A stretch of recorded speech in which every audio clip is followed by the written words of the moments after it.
The predecessor to the C-47 TP Dakota was the DC-3, the commercial variant.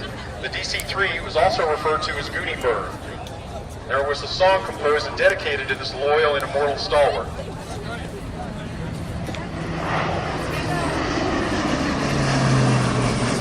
You could consider this aircraft the C-130 of World War II. It did all that utility flying for cargo, personnel, airdrops, airborne troops.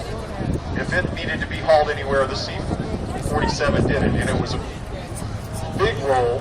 It played a big role in the later on in history in the Berlin airlift.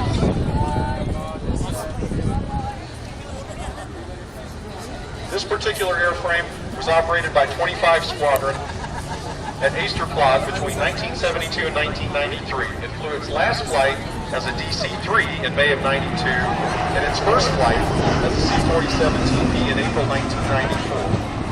After the conversion, the aircraft was transferred to 35 Squadron Air Force Base Easterplot. The total